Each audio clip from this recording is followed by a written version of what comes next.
Even though the life-giving rains only grace this land for half the year, the Okavango Delta still transforms into an absolute paradise of abundance.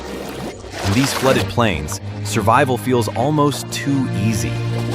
Giant catfish simply break the surface, resting with wide-open jaws, patiently waiting for the current to deliver a silver bounty straight into their mouths. The sheer volume of fish swarming in these shallow waters defies all imagination.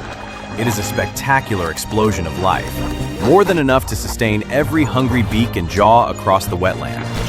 For these voracious birds, starvation is a forgotten memory. Their only real challenge is making sure they don't choke on a catch that's simply too massive to swallow. Beneath the murky surface, a much more cunning strategy is unfolding.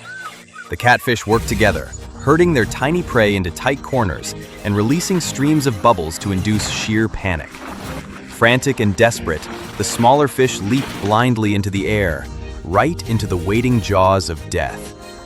During this brief golden window, every predator indulges in an endless, effortless feast. But in the brutal theater of the wild, paradise is always a fleeting illusion.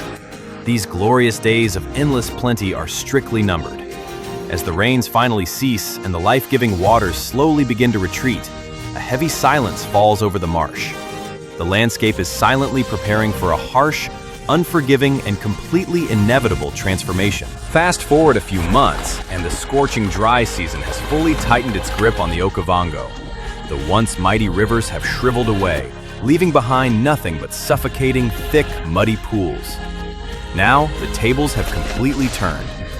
Those very same catfish, grown heavy and fat on the season's earlier bounty, find themselves helplessly trapped in the baking mud, becoming the ultimate, effortless prize for the Delta's most patient hunters.